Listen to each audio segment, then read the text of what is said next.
Teacher Talking Sports, what it does would do how we live. And in the NFL, sometimes fans come with their overreactions after just one game. And that was definitely seen with the Lions, who, of course, lost both of their coordinators. Offensive coordinator Ben Johnson went to the Chicago Bears to become their head coach. Defensive coordinator Aaron Glenn left the Lions to become the Jets head coach. And after a somewhat listless performance against the Packers in week one, some were wondering if it was more them than head coach Dan Campbell that, helped the Lions to a 15-2 season last year.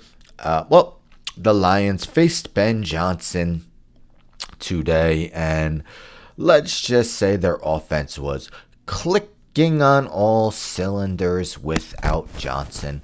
52-21, blowout victory for the Lions. You see they scored double-digit points in every quarter, 2 touchdowns in the first, second, and fourth, a touchdown and a field goal in the third quarter. Jared Goff, 23 of 28, 334 yards, 5 touchdowns, a 156 rating.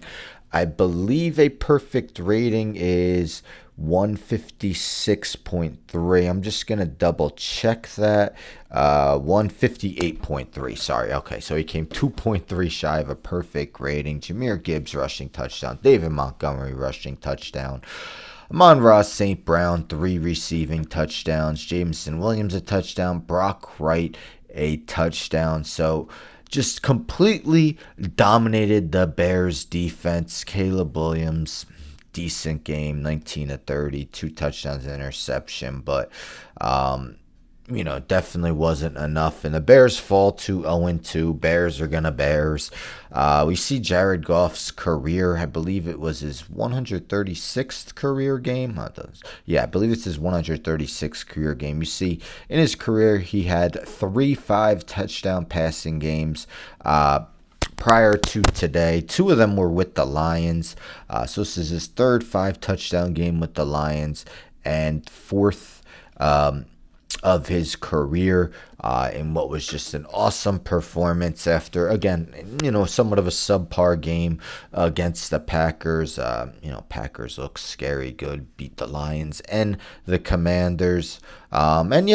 Without Ben Johnson, 52 points. We see that they did score 52 once last year, of course, with Ben Johnson as the offensive coordinator, where they blew out Tennessee. You see Jared Goff, 85 yards passing, and they scored 52 points. I believe one was punt return touchdown, so it wasn't all done on the offensive end. And they also did beat Jacksonville 52-6. So they did reach that 52 twice last year with Ben Johnson, and now Ben Johnson sees it for a third time in the last 2 years. The problem is this time he was on the opposing sideline. So yes, those overreactions that the Lions offense was cooked without Ben Johnson certainly proved to be premature. Other overreactions. Aaron Rodgers back to being an elite quarterback. I mean, again, one bad week doesn't necessarily change things, but he didn't look great in week 2 against Seattle. And man, if you didn't see how Seattle scored one of their touchdowns because Caleb Johnson didn't know the kickoff return rules. I mean, it's on him and that's on the coach. And because if you're putting a guy back there to return kicks, you got to let him know that if it lands on the landing zone, you can't just let it roll to the end zone and think it's a touchback. So that's on coaching too. Another week 1 overreaction. Russell Wilson's career is over. I'm a Giants fan. I really don't want to talk about that too much, but threw a career high passing yards today. You can only take so much from week 1.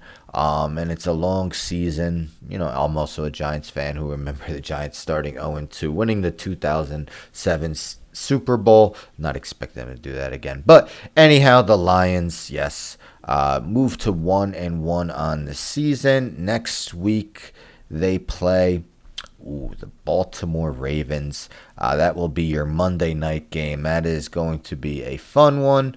Then they got Cleveland, which should be an easy win. But yes, Ben Johnson, first game back, playing against the Detroit Lions in Detroit, and they lose by 31. Anyhow, don't forget to subscribe. Tell a friend, tell a friend, tell a friend to subscribe. Like the video, share the video, hit the bell for notifications. I'm out.